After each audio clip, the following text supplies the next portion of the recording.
رومانی لوگ باقی ممالک سے الگ تھلگ رہتے ہیں، جس کی وجہ سے بلغیریا کے لوگوں اور رومانی کمیونٹی کے درمیان ایک حد تک دوری رہتی ہے۔ تو آئیں بلغیریا میں دلہنوں کی منڈی کے بارے میں بات کرتے ہیں، جو اس ویڈیو کا اہم موضوع ہے، اور کوشش کرتے ہیں کہ اس ملک میں رومانی لوگوں کی زندگی کو سمجھیں۔ یہ صوفیہ میں سب سے بڑا جپسی محلہ ہے۔ جپسی کمیونٹی کے لوگ بہت اچھے ہوتے ہیں، لیکن ان میں سے زیادہ تر کا ایک خاص امیج ہے۔ جیسا کہ آپ اس محلے کو دیکھ سکتے ہیں، وہ لوگ بغیر اجازت کے زمین تلاش کرتے ہیں اور پھر وہاں مکان بنانا شروع کر دیتے ہیں۔ نئی کمیونٹی میں یہ لوگ بلغیریا کے لوگوں کو پسند نہیں کرتے، اور بلغیریا کے لوگ بھی انہیں پسند نہیں کرتے، کیونکہ ان کی شہرت ایسی بن گئی ہے۔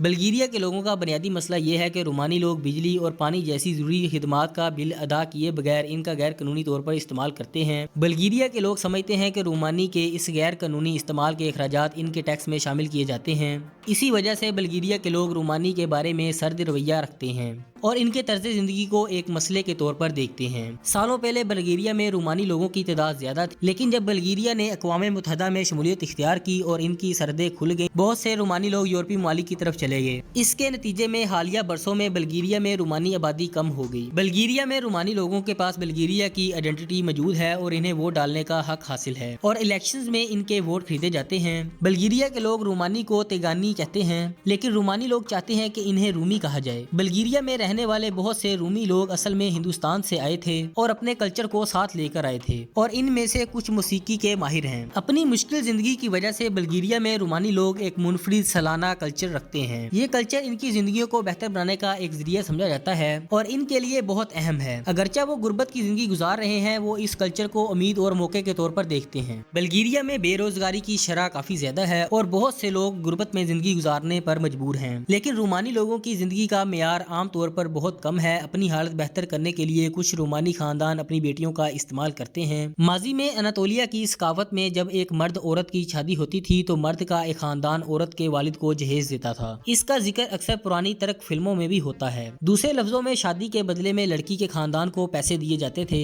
وقت کے ساتھ یہ روایت بہت سے ممالک میں ختم ہو گئی، اور آج کم ترقی یافتہ ممالک میں بھی لڑکیوں کو براہ راست پیسے نہیں دیے جاتے۔ بلغیریا میں رومانی لوگ ابھی بھی اس روایت پر عمل کرتے ہیں، لیکن یہ پرانے جہیز کے نظام جیسا نہیں ہے، جہاں لڑکا اور لڑکی ایک دوسرے کو جانتے اور محبت کرتے ہیں۔ بلغیریا میں یہ ایک کاروباری معاملہ بن گیا ہے۔ رومانی خاندان اپنی بیٹیوں کو ابتدائی تعلیم کے بعد اسکول سے نکال لیتے ہیں اور انہیں شادی کے لیے تیار کرتے ہیں اور ایک طرح سے انہیں بیچ دیتے ہیں۔ یہ سب عوامی منڈیوں میں کھلے عام ہوتا ہے اور بلغیریا کی حکومت اس کے خلاف کارروائی نہیں کرتی۔ یہ منڈیاں سال کے مختلف اوقات میں لگتی ہیں اور ملک کے مختلف حصوں سے لوگ آتے ہیں، جہاں خاندان اپنی بیٹیوں کو پیسے کے بدلے اجنبیوں کو بیچ دیتے ہیں۔ یہ روایت بہت سے لوگوں کو قدیم اور فضول لگ سکتی ہے، لیکن بلغیریا کے کیچا قبیلے کے لیے ان کی ثقافت کا ایک حصہ ہے۔ جب دلہن کی منڈی کھلتی ہے تو رومانی خاندان کے گھروں میں ایک خوشگوار جوش و خروش شروع ہو جاتا ہے۔ لڑکیاں زیادہ سے زیادہ خوبصورت اور دلکش نظر آنے کی کوشش کرتی ہیں اور خاندان ایک سال پہلے ہی تیاریاں شروع کر دیتا ہے۔ مہنگے کپڑے اور جوتے خریدتے ہیں تاکہ ان کی بیٹیاں خوبصورت نظر آئیں۔ جب تیاریاں مکمل ہو جاتی ہیں تو وہ اپنی بیٹیوں کو منڈی میں لے آتے ہیں، جہاں لڑکی کی قیمت اس عمر اور خوبصورتی کے حساب سے مقرر کی جاتی ہے۔ اگر لڑکی لڑکے کو پسند کرتی ہے تو قیمت کم بھی ہو سکتی ہے،